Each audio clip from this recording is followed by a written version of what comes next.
Blessings, my loves. My name is Rebecca, and this is my new lunar tide report for Pillars of the Moon.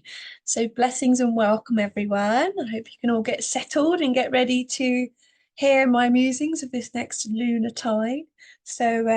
Yeah, we didn't make it back for a full moon report last month because it was a summer solstice full moon, and I was in my nodal return exact on the summer solstice day, and we was at a festival for a sacred earth gathering and doing a mama village tent.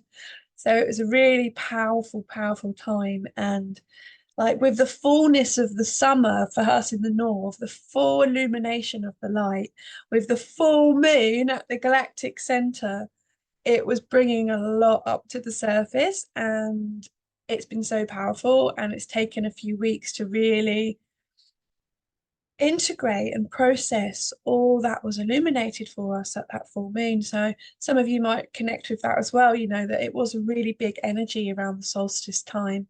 And now we've been kind of processing, integrating to make way for this new cycle that is coming tomorrow. So I'm going to show you a little poster I've made of all of the whole cycle. So you can see the new moon in Gemini will be on the 5th of the 7th at 23:57. This is GMT time zone. And it will be with fixed star Sirius on the exact degree. So it's a powerful alignment with Sirius, also known as the Scorcher. And yeah, I call Sirius the rainbow star actually, because yeah, well, look at the picture behind me. You can see like it flickers rainbow colors. Sometimes in the night sky, when you look at Sirius, it looks like a rainbow flickering. So yeah, you can look out for that. It's beautiful to watch. And so yeah, I'll talk more about Sirius when we go into the live sky in a moment. And the first quarter moon will be on the 13th in Virgo, and that'll be 23:48. Then we've got the sun moving into Cancer around the 20th of July. And then we have our full moon on the cusp of Saggy and Capricornos. So, and that's right on the cusp, and it's where Pluto is as well. So it's really powerful, strong, intense full moon coming, just to let you all know. And also, Pluto will be shifting back a degree. I think it's the day before the full moon, or really close to the full moon, I noticed. So it's going from 1 degree of Capricorn to 0 degrees of Capricorn. I think it's around the day just before the full moon, which is conjunct Pluto. That's really significant because Pluto is so slow moving. So whenever he moves a degree, we can feel it. So it's going to be a really interesting full moon coming up, to say the least. And then the last quarter moon in Aries will be on the 28th of the 7th at 3:51.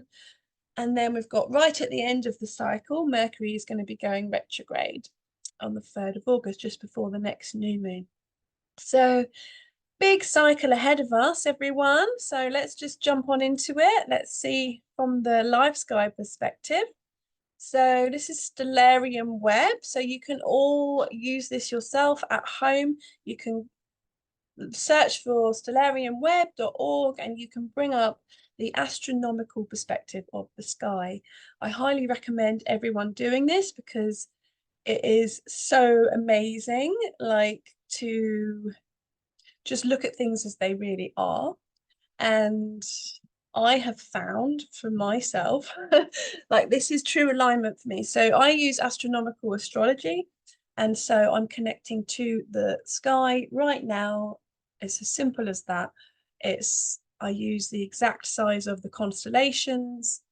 Basically, yeah, it's a bit different from Western tropical astrology. So many of you who are tropical astrologers or into Western astrology will be seeing this new moon in Cancer. So you can see from an astronomical perspective, this is the constellation Gemini, the twins, and this is the sun right in the middle of that constellation. So I'm just going to change the time. Sorry, the time was 5 23:57. 23:57. So I'm just going to change the time for you all so we've got the exact time of the new moon. I like to get things exact if possible. And yeah, so it will be the 5th of the 7th. Right, let's see where we are. You can see that the moon and the sun are in alignment here as the newness of the moon, the newness of the cycle. We also have Venus here as well, still in the stars, right at the end of Gemini with Pollux. So these are the two twins, and zooming out, we've got Mercury and Vesta in Cancer. And let's just zoom out even more. We're going to be looking at Sirius for a bit. This is beautiful rainbow star Sirius. So Sirius is a really powerful star, which I'm sure many of you know, right? But throughout ancient mythology and different histories that we can read, you know, that Sirius has had a very strong influence on cultures. And, you know, the pyramids in Egypt have a connection to Sirius and the heliacal rising of Sirius. And yeah, there's just lots, you know, I'm not going to go into all of that now. Plus, I'm not an expert on Egyptian mythology. But, you know, dear amazing Bernadette Brady writes about Sirius in her book, The Fixed Stars. And yeah, so she's wrote about Sirius that the Egyptians called it the Shining One or the Scorcher. And she's also written, Sirius is in danger of pushing things forward too fast. So we'll have to keep that in mind with this energy. It's linked to the life-giving rising of the Nile. And in that, the capacity, in that, it was also called the Nile Star. The Egyptians called it the Sirius Isis. So this is all kind of just what I'm reading from her book. It's an amazing book, by the way, if you're interested in the fixed stars. It's a marker of great deeds, and you may gain far more than what is expected. The mundane becoming sacred. A small action becomes a symbol for the collective, a sense of ritual in daily life. Sirius, in some ways, is not an easy star to work with, as it demands our expression somehow in your life. And the huge success that it may bring can also burn you. And you know, she writes a lot about the connection to Isis and Osiris, and the procession, and how the original rising of Sirius would have been connected to the summer solstice back in that age. And there's a lot, you know, I'm not going to go into it all now, but there's something that I've highlighted that I really wanted to bring up to the surface, was that she's written something about, so the ending of the old cycle, the old age, the age of Osiris, Orion, Gemini, moving into the age of Taurus when Horus was born, and the Hathor was nursing Horus. So this is moving into a new age. And so the energy of Isis is connected to Ophiuchus, the serpent bearer. Isis is the serpent crown. She is the serpent priestess. Osiris being connected to Orion and Sirius. These two together are like the union, the sacred union or the cosmic union of the stars, of the masculine and the feminine. And so the ending of that age, moving into a new age, and all that's unfolded since then, you know, it's kind of like Isis and Osiris, were like, it feels like an energy of union. And this is what the Gemini frequency feels like to me, you know. So it brings together different aspects of things, different opinions of things, different ways of looking at things. And the energy of Sirius in particular is, it feels like a very strong energy. And even when you look at the star and you meditate with the star, like, it feels so powerful. And I've made wishes on that star. And you know that song, I think I've shared this before. Somewhere over the rainbow, way up high, somewhere over the rainbow. Sirius is the rainbow star. There's a land that I heard of once in a lullaby. Somewhere over the rainbow, skies are blue. And the dreams that you care to dream, they can come true. And then when you wish upon a star, your dreams come true. Okay, so making a wish around the time of this new moon, and know that that we could have a real huge success and receive more than we expected from this wish. So to really be tuning into what it is that we are wishing, dreaming of, and but knowing that the energy of Sirius will want to be expressed through us in a really big way that could potentially burn us as well. So, and that will take us up to the full moon, which will be with Pluto, so it feels like really a powerful cycle ahead. I'm just wondering if I wanted, yes, so what I wanted to talk about was something that Bernadette Brady's written about the re-emergence of cycles and their importance into mainstream thought. So she's written about like the ending of the cycle of Isis on Osiris and the birth of Horus and the coming into the age of Taurus. And so in the reign of Isis and Osiris, there was a connection to oracles and astronomy and the cycles of the cosmos, the cycles of life, the cycles of nature, and how it's all connected. So it feels like with this new moon as well, it's in opposition to dwarf planet Ceres, when she is also connected to the seasons and the cycles of life. So I feel like a lot that can be moving through us is around these seasons and these changes and the ways that we adapt and mutate and grow and change. So I feel with the Gemini energy can take us into the mental, into the mind. But there's an opportunity for a change of mind, a change of perspective, seeing things in a different way. With the full moon, which will be the fullness of the cycle with Pluto, when we're thinking that's what we're building towards. So this cycle is all about transformation of the way that we think, transforming our thoughts and those patterns that may be connected to the past to set us free. Even Sirius can also has a connection to freedom and liberation. So there's an energy of like freeing ourselves from the entrapment of the mind and how we may limit ourselves by our beliefs.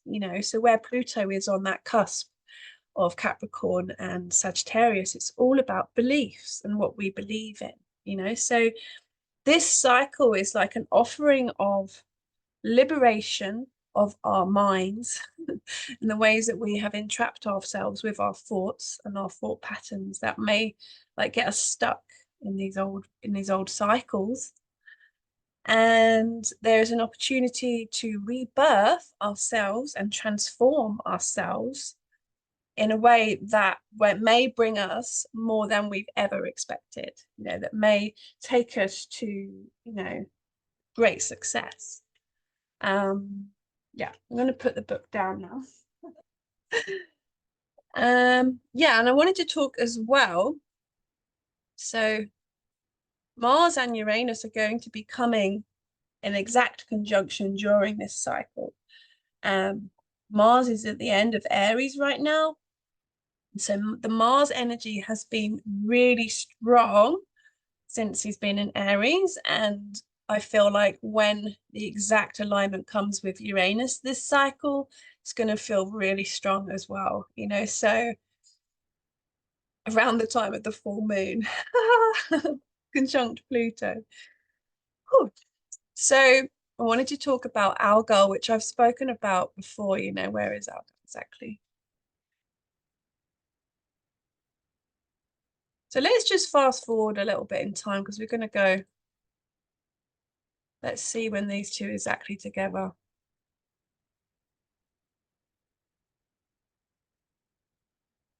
Okay, so around the 15th, 16th, we've got them joining exactly. Just go back a little bit. Where have you gone? Okay, zooming out.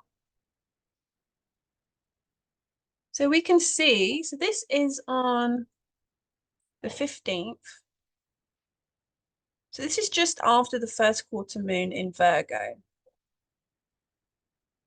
So around about the 15th, we've got our exact alignment of Mars and Uranus. And they are closely aligned to fixed star Algol, which is the head of Medusa, but you can see her head here. So Algol has a pretty intense reputation.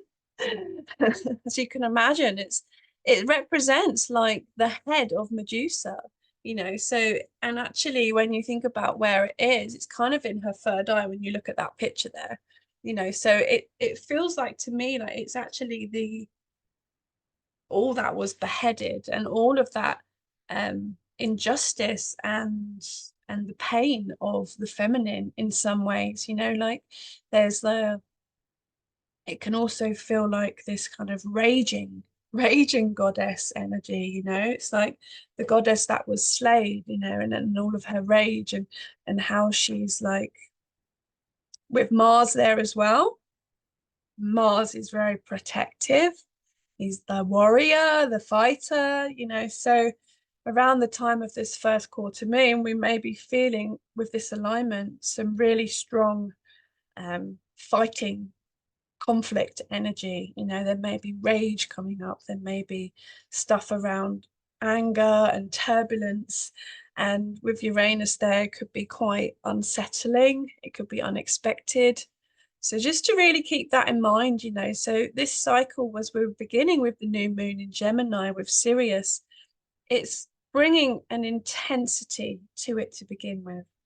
And then the first quarter moon, we have Mars and Uranus together on Algol. There's more fire, more rage, more kind of like intensity there. Then we have our full moon with Pluto, you know, so this is the pinnacle of the cycle. This is where the cycle is in its full expression. So by the time we get to the full moon with Pluto, you know, all of the stuff that is starting now at the new moon will come to its full expression. And then the last quarter moon will be in Aries. So we're waning away into the fire, you know, so it feels like there's an energy, this cycle of really burning away, actually, like burning away the old, burning away all that doesn't serve us.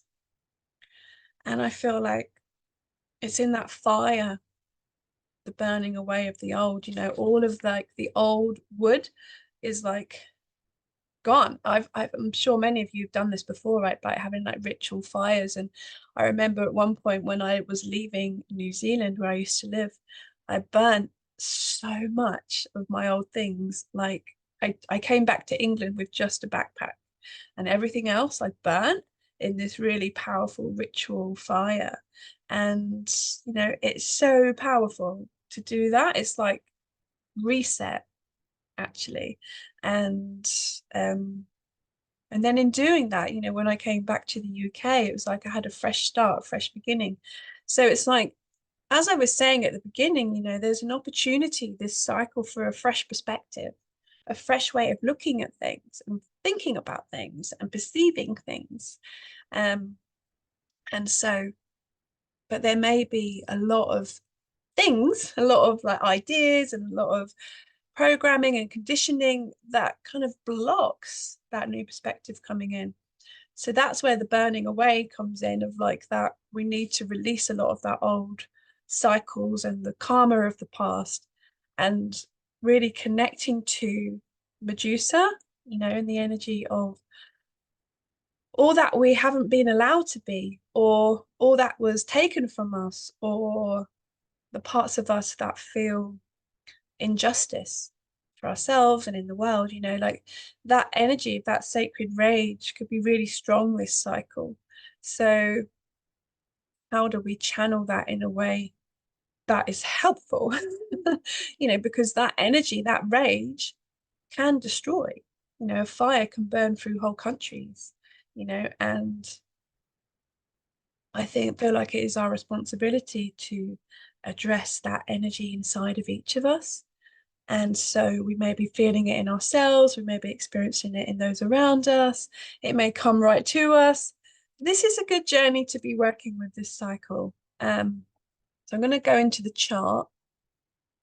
I've done a chart of the new moon with Sirius because I wanted to just show you that 13, 13, 13. So this is 13 degrees of Gemini. So you can see that Sirius is 13 degrees of Gemini, and so is the moon and sun for the time of the new moon. Venus is at 22 degrees of Gemini.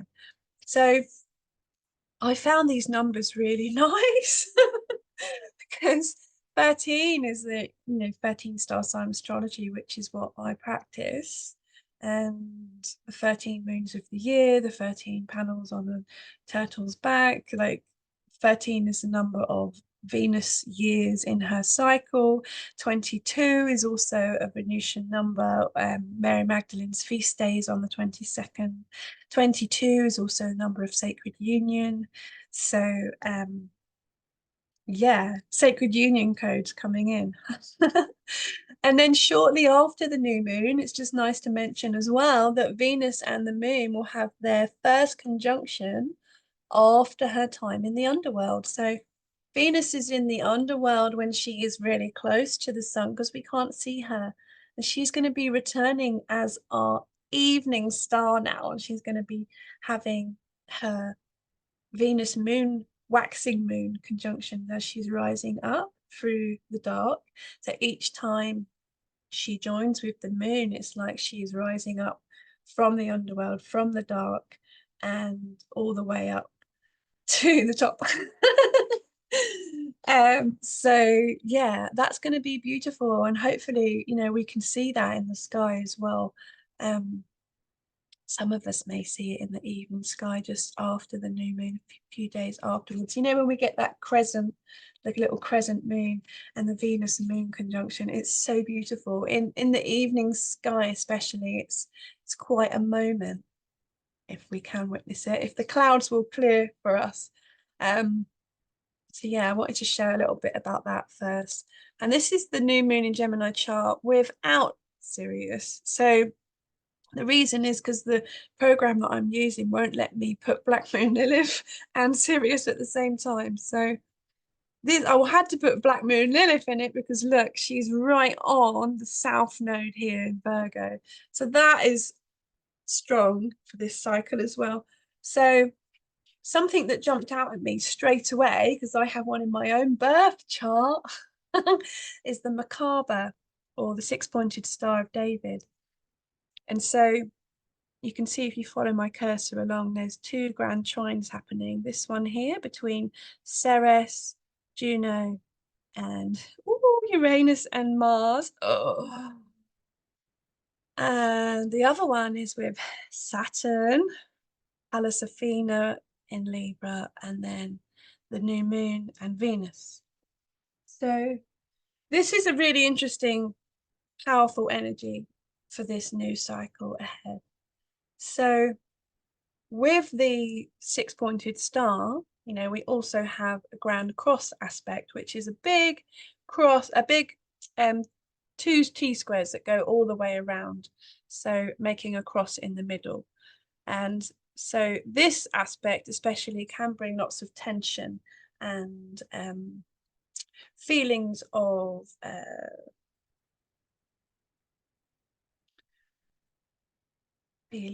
sorry, my brain has gone. Do you know what? I've got this really interesting aspect at the minute with Neptune, which is making my brain like super like, and yeah, but got to surrender to these grand cycles of things. So yeah, what was I saying? I'm just going to try and refocus myself. The grand cross aspect and the Star of David. So let's just break that down a little bit. So we've got two grand trines and the two T-squares. So this energy is like it can feel like two battery packs, like the T-squares with this grand cross aspect, and it's like really quite tense energy because T-squares generally bring tension and challenges. And so Ceres, who is the dwarf planet I was talking about here, she is opposing the new moon, Sun, Venus. And so she's creating one of the T squares, and she is connected to the nodes of the moon, which is where Black Moon Lilith is, conjunct the South Node and the North Node in Pisces here. So the attention about nurturing, support. Ceres is really connected to cycles of nature, the cycles of the feminine, the cycles of the moon, the cycles of the cosmos. I feel like she is like a very nurturing, feminine, watery energy, so that can bring up stuff about support or not feeling supported or not taking care. Are we taking care of ourselves or are we not? So there's like this element that's connected to care. Ceres in Sagittarius most likely reminds me of like Artemis or Diana, that energy of the huntress. She probably just wants to get out into the mountains somewhere, and be one with nature. And so that's where the tension could come, I feel, as well. It's like that wanting to get out and explore. And in that exploration, she finds herself. When she returns to nature, she finds that she is nature and she can expand. Oh, I'm not just nature, I'm the cosmos as well. And so this is the Ceres in Sagittarian energy, So in T square to the Black Moon Lilith and the South Node in Virgo, the challenge could be around past fears, past wounds, maybe past abandonments, places where we feel anxious. Maybe we're scared to climb the mountain or scared to get out there and explore ourselves or explore the world, And the North Node in Pisces wants us to reconnect to the oneness, to the field of togetherness, to spirituality, our spiritual self, So Black Moon Lilith connected to the South Node in T squared to Ceres could be like, I can't do it. I can't do it. I just can't. I'm too scared. Like, oh, that kind of like will hold us back because of, the past, or maybe we got hurt in the past, or maybe that wounded, fearful self is wanting to feel safe and secure.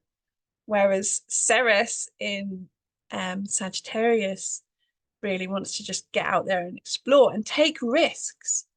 So this could be really unsettling. Black Moon Lilith in Virgo, who just wants to know the details, wants to know, or what time are we going? Like, what where are we going? Do you know how we're going to get back? Are we going to have enough food? So there's kind of like, there's a need or a desire to explore new things, I feel. And Uranus and Mars together, which is in trine to Ceres, is wanting to take risks, do things differently, explore things we've never explored before, going to, it wants to stir things up. It can feel really rebellious and wants to express its uniqueness, so, and in trine to the Juno energy as well in Leo, it could be like this real primal feminine energy. So when I was feeling into this energy of this particular grand trine, which is a fire trine actually, and like the energy of the feminine, because as I've just said, Mars and Uranus are connected to Algol, which is the head of Medusa. So this takes me into this wild feminine rawness. It's like the feminine, like going out into the wilderness, like connecting to nature, Sagittarian energy, and Uranus is in Taurus. So it could be bringing up this rebellious need to really stir up our foundations and the physical. Uranus in Taurus, it's like, it's stirring up all of our security. It could feel like a rug is being pulled from underneath our feet, or that everything is just being thrown up in the air, Gemini, And so this cycle could feel like this energy of like, we just don't know what's happening. We are needing to return to a wildness or a rawness, a non-domesticated self, to really like find something of ourselves that maybe has been lost or taken, like Medusa's head, right? So yeah, really exploring that energy this cycle. And the other grand trine that is part of the Star of David or six-pointed star is with Saturn, who's just gone retrograde in Aquarius, and Pallas Athena in Libra, and then the new moon and Venus in Gemini. So this is an air trine. So we've got the fire and the passion of Algol, of Mars, Uranus, Ceres, and Juno, and that kind of fiery, passionate energy that just wants to do new things and rebel and get out there, stir things up, shake it all about. And then we've got the air trine of Saturn, Saturn in retrograde in Aquarius, and Pallas Athena, and then the Gemini energy. So it feels quite conflicting to what I've just said with that passionate, wild, feminine, exploring energy, because Saturn is kind of like taking us back to the strategy and the protocols and all the patterns and the long-term goals and the things that we want to build, and for the community and the humanitarian projects. And because Saturn in Aquarius is all about humanity and the collective, and like creating structures that's for everyone, like to create harmony and balance, with Pallas Athena in Libra. And the new moon in Gemini could be needing to have meetings and network with people and talk about it. And so there could be like this energy of like, we're having to work a lot for Aquarius, for the Saturn energy, which is, yeah, for the community and the long-term goals that we've already started. And Pallas Athena is all about logic and strategy, and Saturn is all about slow moving, long-term visions and having patience and endurance and working hard, and so with the energy of the new moon in Gemini, it's all about communications and networking. And so there could be like this energy of having to get a lot of work done, and it's like slogging away at these really important long-term goals that you've got to do, and you're really committed to it, and it feels like endurance, that we're so dedicated to that. And we know that it's going to bring balance, and it's going to bring justice, and it's going to bring, new ideas, and it's going to bring people together and all of that. But then we can also feel this other energy, which is the fire of the other grand trine, which is taking us on a whole new experience. So there's like two things at play here, which is very Gemini as well. It's like different sides of the coin, even, or different aspects of ourselves that are both needing attention. And so with the Grand Cross, I've talked about Ceres, and she's in T-square to the nodes, but also, there is another T-square that's coming between the sun and the moon and Venus and the nodes. So there's like two parts of us that need to be expressed, and that's where the tension comes, because Gemini is, known for being like Jekyll and Hyde. So if we're thinking about it like that, like the left brain, right brain kind of aspect, like the right brain would be like the more creative, untamed, emotional, wild self, which connects to Medusa, connects to the wildness, connects to the like, yeah, that like I just keep getting this vision of like this naked feminine out in nature, like walking in the hills with all the animals, like kind of like energy. And then the other trine, or the other aspect of ourselves that's at play, is the logical, the one that's going to sit down in the meetings and do all the notes and get it all sorted and do the admin and So these are different aspects of ourselves. So taking this as a seed of a cycle and a new beginning, and knowing that we're working towards Pluto, the cycle is building towards Pluto and that full moon. So that we know that this cycle is about transformation. We know it's going to be intense. And these aspects of ourselves, may be reflected in humanity, especially with Mars and Uranus together, with Taurus in sextile to Saturn in Aquarius. It could be seeing lots of people standing up for humanity, standing up for what is right for things. We could be seeing our security being tested, our finances being tested, our foundations with the Uranus energy in Taurus, like shaking our foundations. We could be feeling like that is kind of coming up really in our face, because it's these different aspects of ourselves that are playing out in a greater scheme. We could be feeling that we're stuck in our shadow, or really exhausted by these energies. We could be feeling like this nervous tension or really scattered thoughts with, like I said, the Gemini energy and like just so much going on in our head. So coming back to what I was sharing and this transformative opportunity in this cycle, it's like, okay, so we could go into this cycle knowing that we're going to be transformed and changed in some way. Gemini is a mutable sign. It's all about change and adapting. It could be about new options or new perspectives coming in. So maybe, just maybe, that all of these parts of ourselves, the wildness, the rawness, the raging, the sensible, the logical, the good girl, bad girl, the warrior and the peacemaker. Like, how can we find a way this cycle with the Pluto energy to create more union, coming back to that union of Isis and Osiris? Like, how can we, as a collective, really find welcomeness for all of these parts of ourselves? This feels like the great work of now.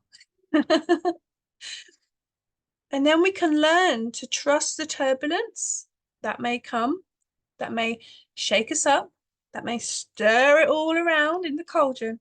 Because after these turbulent times, after the things are shaken up and the chaos, always is a period of grace and peace and settling and even bliss, oxytocin kind of energy. I see it a lot in my family, because we have 2 young children and yeah, 2 neurodivergent people in my house.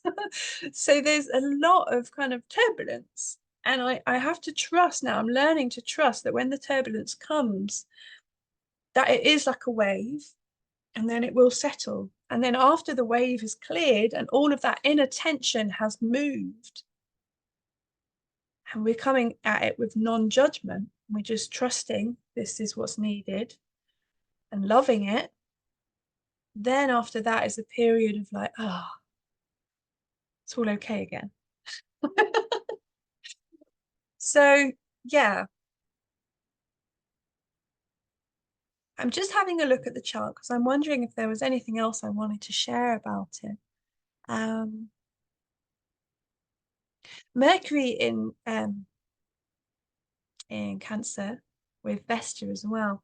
This feels like such a sensitive energy, so we could be feeling our communications or our sharings are coming from a really emotional place, that we could feel like tears could come through our communication. We may be sharing with Venus here with this new moon, sharing things that are really close to our heart and really important to us.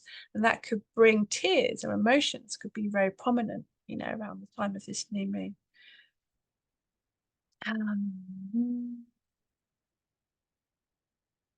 Yeah, I think that's all I'm going to share about that now.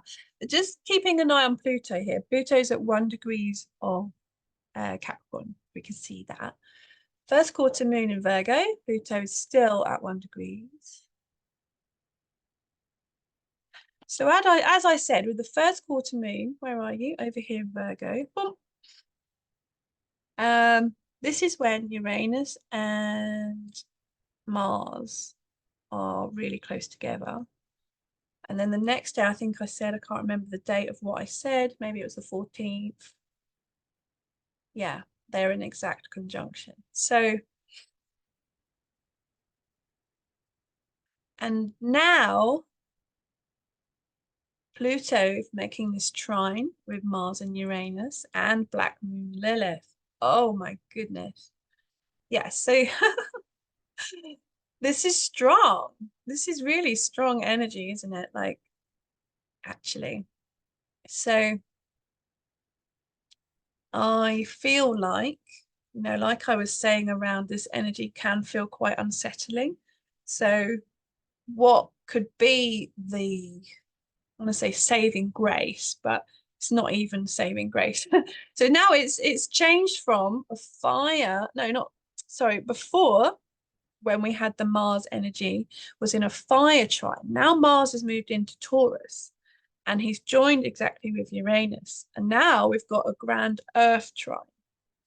So this energy could feel like it's shaking things up around all of the Taurian things, all of our values and our physical, earthly feelings about things, and how we are, our safety and our security and our comfortable zone. Our comfort zones may be tested, and we're actually being asked, I feel, this cycle to take a risk, to do something different, to see things from a different perspective, to jump like we've never jumped before, to trust that energy that is moving us to transform a part of us, that is going to help liberate us. With this energy of Sirius at the new moon, it's an opportunity to shine brighter than we've ever shone. This Sirius is 23 times brighter than our sun. It's our spiritual sun. So this energy is about shining our light and jumping through into a new consciousness. I feel like there is potential for a lot of solar activity as well, solar storms coming in this cycle. And with this grand trine with Black Moon Lilith, I feel like there's a real invitation into our shadows, and we may feel like things may be illuminating for us around our past and our fears and our wounds. Lily, Black Moon Lily, she is the shadow walker, and we know Pluto is the lord of the underworld. So this energy of Lilith and Pluto, Uranus and Mars, it's taking us into dark of, oh my God, you in the southern hemisphere, you're coming into, you're in your winter time, so you are in the dark. So really, for us in the northern hemisphere, we are in summer. So, but I feel like this kind of first quarter moon energy, because the first quarter is the building of the cycle, so it's all about growing into something. So it's like, or the building of the cycle. So we're building into Black Moon Lilith and Pluto. And so how can we acknowledge our pain and our shadows and our darkness inside and work with that energy? And that may feel like we may be feeling like we're being invited into that aspect of ourselves, so that Uranus and Mars can shake it up, and so that we can really move that stuck energy. There might be some stuck energy that needs movement or expression. So Mercury will still be in Cancer then. Venus would have moved into Cancer then. So there may be like an opportunity. Maybe we could go to the ocean or connect with the waters. We could express our feelings. We could share, what it is that we're feeling. with others. So there could be a lot coming up around, because Venus will be opposing Pluto then. We could be really like, it's transforming like the way that we're feeling about things.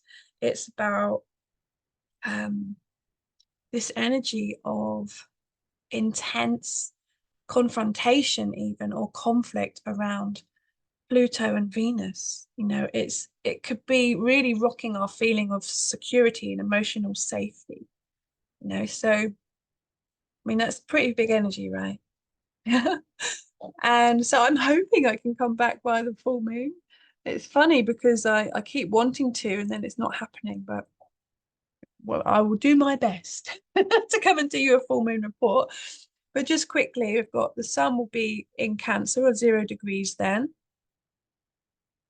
And look at this. Full moon with Pluto has gone to 0 degrees of Capricorn. He's moved back a degree just before this full moon. Oh my. You know, so I'm going to do a whole report on that because it needs it. It really does need it. And then I noticed as well, Jupiter is in square to Saturn. Oh my God, that's a big energy to talk about. So yeah, lots to share next cycle, next video. So yeah, the last quarter moon, just quickly, um, in Aries. And then the new moon after that will be in Cancer. So that'll be on the 4th of August. So on the 4th of August, we have the sun and the moon in Cancer with Vesta. And then Venus will be with Mercury in Leo by then. So yeah, that's a whole other report as well. So yeah, I'm hoping that some of that was useful for you all. I think that's all I'm going to share for today. Yeah, so if you have any questions or if you want to reach out, please do. Thank you for hanging in with me the whole time. Yeah, and if you want readings or if you, yeah, just want to connect, yeah, just give me a message at Pillars of the Moon.